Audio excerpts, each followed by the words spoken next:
హిందువులకి ఏదైనా జరిగితే వచ్చే రాజకీయ నాయకుడు ఉన్నాడా? ఏ పార్టీ అన్నా ఉందా?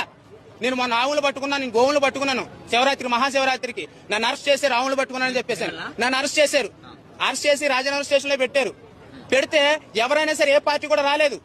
ఒక బీజేపీ పార్టీ నాయకులు వచ్చి ఆవిడ నిజంగా ధర్మ ప్రకారంగా ధర్మంగానే పనిచేసింది, ఆవిడ చట్టపరంగా పనిచేసింది, ఆవిడ ఎందుకు అరెస్ట్ చేస్తారని చెప్పేసి నన్ను బయట తీసుకొచ్చారు. ఉన్న పార్టీ నాయకులు ఎవరైనా వచ్చారా? హిందువులు ఇప్పటికైనా ఈ విషయం తెలుసుకోవాలి. హిందూ ధర్మంకి సపోర్ట్ చేసేది ఎవరైనా ఉన్నారంటే వాళ్ళకి మనం ఓటేయాలి. నానా చట్ట పార్టీలకి వేయకూడదు ఓటు. ప్రతి ఒక్కడు వస్తాడు ఓటేసామని, అందరికీ వేసేకూడదు. అది జయశ్రీరామ్ అన్నప్పుడు మనం ఓటేయాలి. మన ధర్మానికి సపోర్ట్ చేసినప్పుడు ఓటేయాలి. నేనైతే అలాగే వేస్తాను. నేను మరి సెక్యులర్ కుక్కలు ఏం చేస్తాను నాకు తెలియదు. అన్ని మతాలు సెక్యులర్ సమానం అనే సెక్యులర్ గాడికి ఇదే చెప్తున్నాను. మన ధర్మం బ్రతుకుంటే నువ్వు, నీ ఇల్లు, నీ సంసారం, నీ కుటుంబం, నీ దేశం, నీ రాష్ట్రం, నీ ఊరు, నీ గ్రామం బాగుంటది. మన ధర్మమే లేనప్పుడు అవతల అన్ని మతస్థులు పెరిగిపోతారు. మనల్ని వేసేస్తాడు, మన ఆస్తిని దోచేస్తాడు, కబ్జా చేసేస్తాడు. తర్వాత అప్పుడు మనం ఎంత నోరు కొట్టుకున్నా సరే నువ్వు మిగలవు, నీ కుటుంబం మిగలదు, నీ కులం కోసం గజ్జి గోక్కుంటావు కదా, ఆ కులం కూడా ఉండదు.